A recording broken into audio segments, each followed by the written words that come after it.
మాకు ఉద్యోగాలు ఇవ్వలే అని చెప్తున్నారు. ఉద్యోగాలు ఇవ్వలేదా అండి కేసీఆర్? అసలు ఒక్క ఉద్యోగం కూడా ఇవ్వలేదా? కేసీఆర్ 1,30,000 ఉద్యోగాలు ఇచ్చిండు. అందులో నీకు దమ్ముంటే, నీకు సత్తా ఉంటే నువ్వు తెచ్చుకోవాలి. అసలు చదువుకోనోడు డిగ్రీ అదే ఓపెన్ డిగ్రీ చేసిన వాళ్ళు మాట్లాడుతున్నారండి ఇప్పుడు నాకు జాబ్ రాలేదని. నేను చేసిన పీజీ కంప్లీట్ చేసిన ఫస్ట్ ర్యాంకర్ని, నాకు జాబ్ రాలేదు. ఎందుకు? నాకు జాబ్ కొట్టే స్కిల్స్ లేవని నేను వదిలేసిన. ఏదో ఒక చిన్న పని చేసుకొని బతుకుతున్నాం. గవర్నమెంట్ జాబులు అంటే ప్రతి ఒక్కరికి గవర్నమెంట్ జాబ్ ఇవ్వాలంటే ఎక్కడి నుండి తీసుకొస్తారండి? ఒక సంవత్సరానికి కొన్ని లక్షల మంది పిల్లలు అంటే స్టూడెంట్స్ డిగ్రీ కానీ పీజీ కానీ కంప్లీట్ చేసుకొని బయటకు వస్తారు. ప్రతి ఒక్కరికి వస్తుందా గవర్నమెంట్ జాబు? కొత్తగా ఓటు హక్కు వచ్చిన వాళ్ళు ఒకటే మాట మాట్లాడుతున్నారు. ఏంటిదంటే మా సీనియర్స్కే కేసీఆర్ జాబ్ ఇవ్వలేదు, మాకేమిస్తాడు, మాకు వద్దు ప్రభుత్వం అని మాట్లాడుతున్నారు.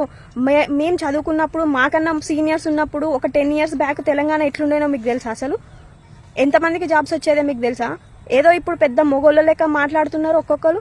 నిరుద్యోగులు అసలుకి చదువుకున్నోడు ఎవ్వడు నిరుద్యోగుల గురించి మాట్లాడతలేడు. చదువుకున్నోడు రోడ్ల మీద తిరగటోడే మాట్లాడుతున్నారు. కొందరిని అంటున్నా, నేను అందరిని అనట్లేదు.